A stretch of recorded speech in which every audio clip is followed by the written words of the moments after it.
Hey, you with the big fish ears, I got a bone to pick with you. Hold it. I'd like it if you removed your hand. I'd like you to remove your head from your... Okay, finally back to our regularly scheduled program. Kind of went on a little detour the past couple weeks. I just wanted to focus just on editing for a while. A few terribly assembled YouTube poops were good for my soul.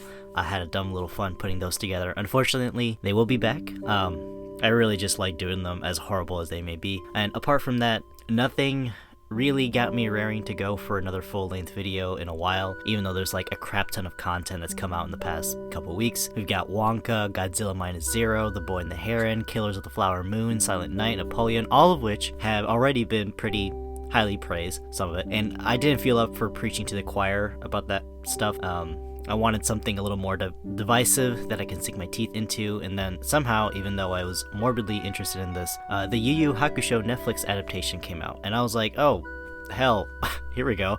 Really expected this to be a dumpster fire, but surprisingly was not entirely the case. And with the One Piece adaptation that came out earlier this year, and now Yu Yu, there's an interesting trajectory that's happening. I don't know, maybe the change is finally here, or maybe I'm just becoming more tolerant. Because to me, Netflix, it really does have another win for me here, and that's a very strong statement to start this off with here. I'm gonna whittle that down by some of the points. And to preface, I've seen all of the original 1992 episodes of Yu Yu Hakusho. I think it's wonderful. To me, it's among one of my favorite comfort food animes in the shonen genre, but compared to these others that I love, save for a few exceptions, Yu Yu is one of the few that I do genuinely enjoy all of their villains and arcs pretty much all the way through. I find the pacing to be very solid. There's filler, but it's a rare exception to me where it really adds to the enjoyment, unlike in most shows where it really kills, just the flow of the story. And the action, the power scaling, that wonderfully cheesy message encouraging teamwork and promoting friendship, the very cliche tropes we're so used to in shows like these, to me are also some of its biggest strengths.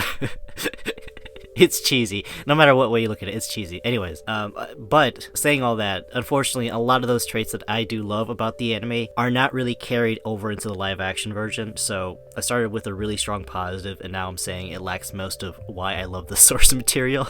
So two really opposing viewpoints. Make up your mind here. And you're right, it kind of sounds like I'm just treading the middle lane here. And if you're coming into the show without having seen the anime, I think you might be in the best position to really enjoy this, because as someone who's a fan of the original, I absolutely understand why the hardcore fans hate this or would hate this. I get it. I thought the One Piece show hurried things along, but Netflix's Yu Yu Hakusho is like the Cliff Notes version times 2 compared to One Piece. It condenses the Spirit Detective and inserts plot points from the Dark Tournament saga down into just 5 episodes. And trust me, I'm going to talk about the issues with excluding the Dark Tournament, maybe if there's going to be a season 2, but just going from my gut, I'm honestly not too hopeful about it happening. This felt like a Hail Mary kind of deal, and more along the lines of a limited miniseries than a show expected to carry on for several seasons. I kind of gave it away based on the title of the video, but the first words that came to my mind as soon as the post-credits rolled at the end of episode 5 was, "This was flawed, but fun." And perhaps I'm just becoming, again, more tolerant to certain gripes, since there's so many of these live-action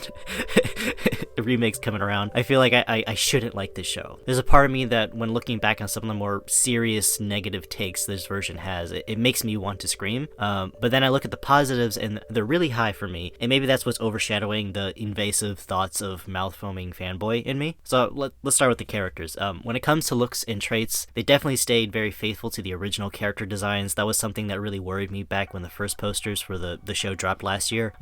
Not that I was afraid they wouldn't be, but more like, okay, I don't know how well that'll translate into live action. With Kurama and Hiei, I hope I'm pronouncing these names correctly, I was like, okay, that's just going to look super cringy in real life. But it really wasn't that big of a deal, which shocked me. It gets to the point where you just roll with it, and since they play the story in a much more serious and marginally violent tone compared to the 92 anime, I think they did a good job keeping in what works for this style of the adaptation. I think the only major exception to that is Koenma, because I'm sure everyone who hasn't seen the anime or read it were like, why the hell does the Overlord of the Afterlife have a pacifier? I was waiting for the punchline to that question to play out in a later episode, but that never happened.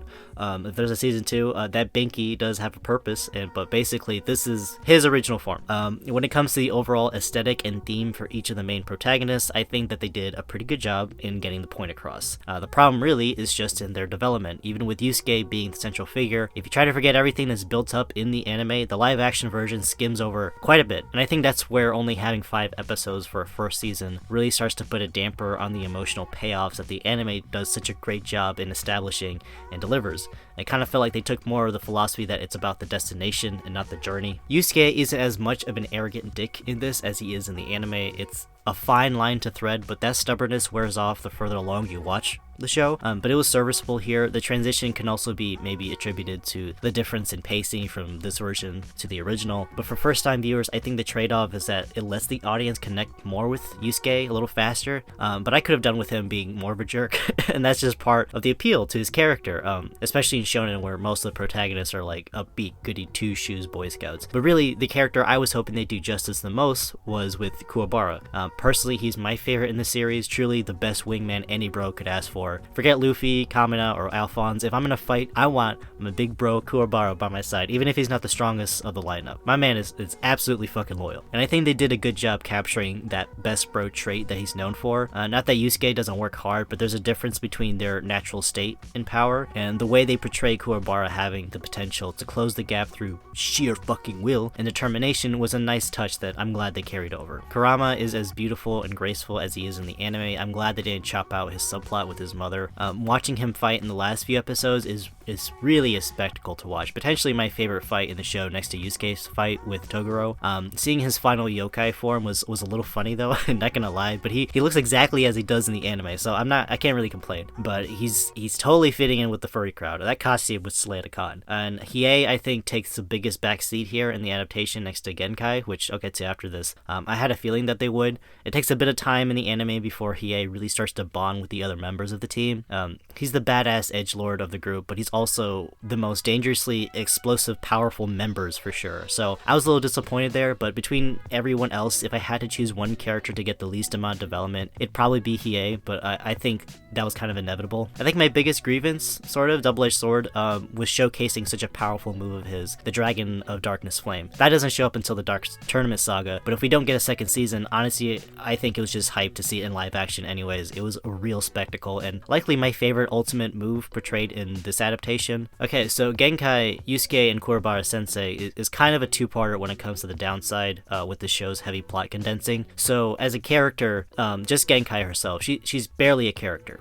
She's in for maybe a total of 2 full episodes, really only 1. There's no mini tournament to decide who'll become her final student, something which I was really looking forward to seeing with this show. Here she takes Yusuke on simply because Koenma asked her to, and that's that. Her connection to Toguro is also threaded over very, very lightly, and spoiler right now for the show, let's skip to here, I should probably say at the beginning. Her death is very underwhelming. I felt nothing when she died.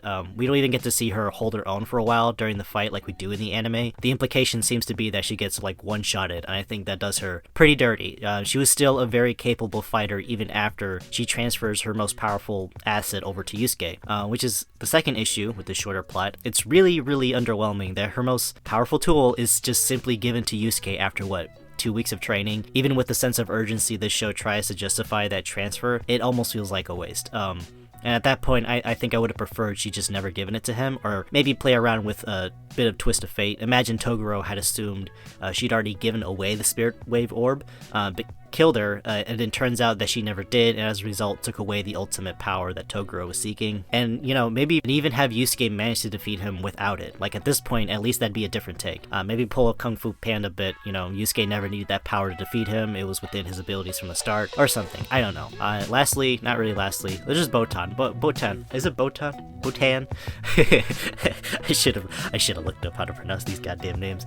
She's super cute. She's way less annoying than she is in the anime. That is one character change that I did like over the anime. There you go. They did Botan, whatever, Botox really, really well. I think she was really cute. It was not annoying as hell. Anyways, Toguro. I'll say that I am appreciative that they did manage to keep in the final exchange with Genkai in here. Post-fight, the revelation of his hopes for fighting Yusuke is an element that even in the anime is really the strongest emotional moments for a villain that I've seen. It wasn't great here because this plot condensing kind of neuters the impact of a lot of the most satisfying payoffs that the source material offers. I guess I'm just saying that I'm glad it's here next to Sensui. Toguro has such a great backstory and arc, and I'm appreciative that they tried their best to implement at here. The acting across the board is really great. I personally didn't have an issue with anyone's performance here. None of it felt overly cringy, and I think that's because the risk of playing this show very seriously, surprisingly, managed to pay off in his favor. Okay, tone. Now this was something that absolutely blindsided me. I had no idea the show was going to be rated TV mature upon release. If I'd known that prior, it definitely would have been a point of concern for me, because original Yu Yu harkens to the lighthearted fun of early Dragon Ball Z, but of course with its own, very serious moments like Dragon Ball does, but it's sprinkled out over what's mostly a pretty nostalgic adventure series with Yusuke becoming more powerful over the course of his 4 seasons. And unlike the anime, Netflix's Yu Yu does not take yokai lightheartedly. They are demons, they're terrifying, and their actions have so much more serious ramifications that adds a lot of weight and urgency to resolving it as soon as possible. And I love that in that specific instance, which kind of ties to the villains, their actions felt a lot more imposing as to the devastation the yokai can bring to humanity. The Makai insects,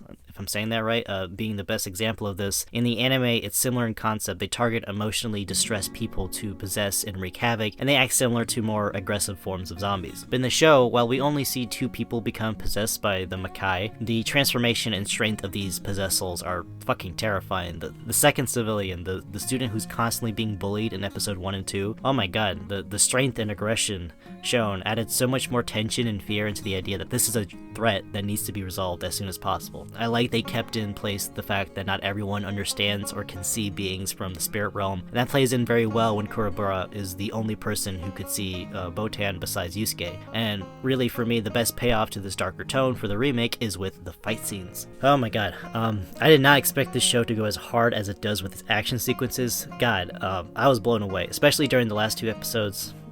Bravo. It's just so fucking cool. This is something I praised the Netflix One Piece show as well.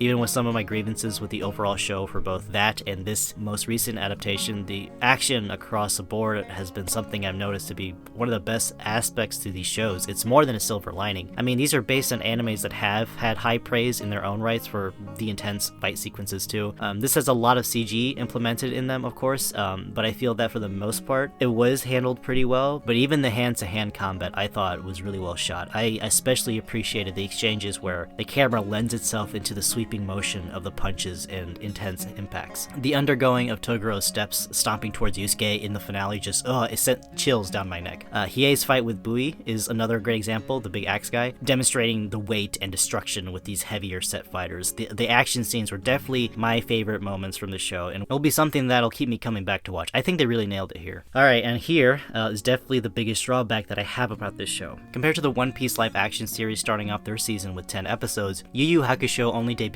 with 5, with the first and last episodes nearing an hour long. The rest are about 45 minutes, give or take, minus the intro and outro credits. And okay, I'm really torn about this here. The fanboy in me wanted to see more, but objectively speaking, it'd probably be pretty difficult to devolve into a convoluted mess if they tried going over every plot point from the anime. As playing devil's advocate though, with a solid script and good layout, I think even 10 or 12 episodes would have been efficient to have enough plot, but more importantly, provide more character development to let the audience really bond with our main leads. I wanted this remake to really show why this anime and its characters are so beloved, and I think in the end it does like a 6 out of 10 job in doing that.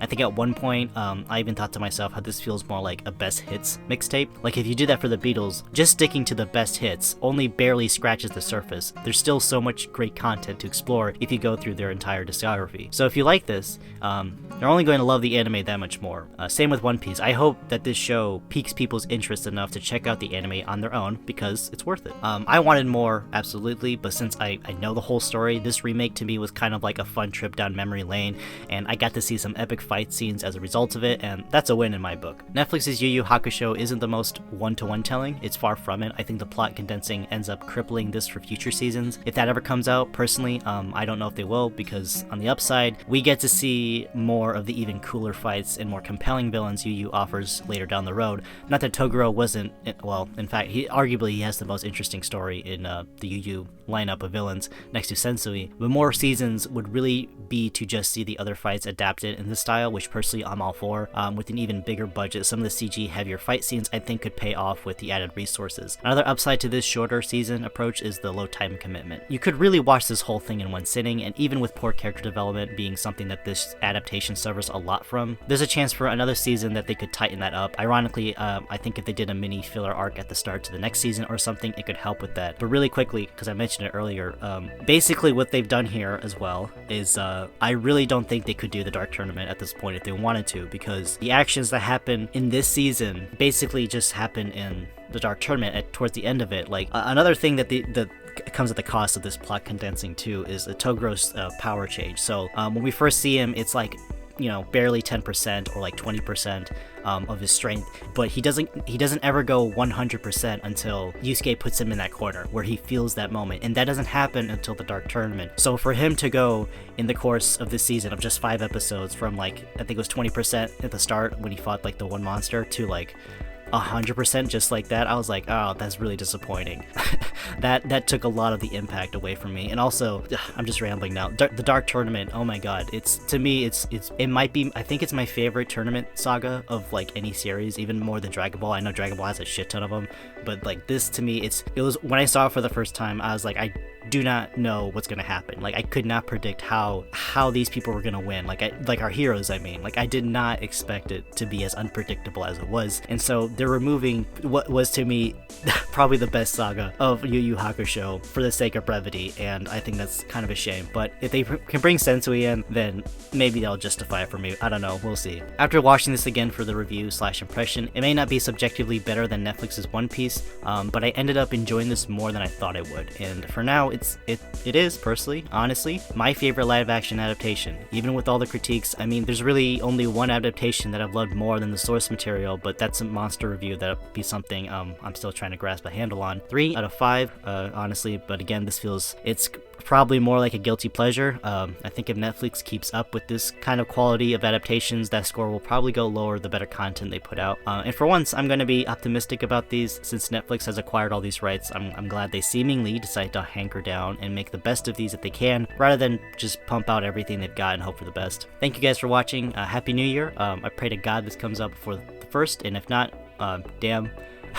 But Happy New Year, it probably won't. 2023 was a pivotal change for me, both personally and in starting to upload actual content on this channel that for the longest time used to be my little, you know, archive of memes to show friends and some family whenever, you know, there's a lull in the conversation. It's not really I'm not really a New Year's resolution guy. I think they're pretty tacky at this point. I don't really follow them through most of the time anyways, not gonna lie. But for the channel, I do have some goals for the year. I think from here, the long-term goal before hitting the quarter of the century will be hopefully maybe hitting 500 subs. In short-term, which should follow through with every year. I just like to get better with animating and editing and writing, of course, naturally. Freelance editing in particular is something that I'd love to be able to build a portfolio on. But I still love to hear what some of you guys' resolutions are, and of course, please hit me with your best shot with counterpoints on my stance with this Yu Yu Hakusho remake. I hope everyone had a great Christmas, drive home safe, y'all, and take care.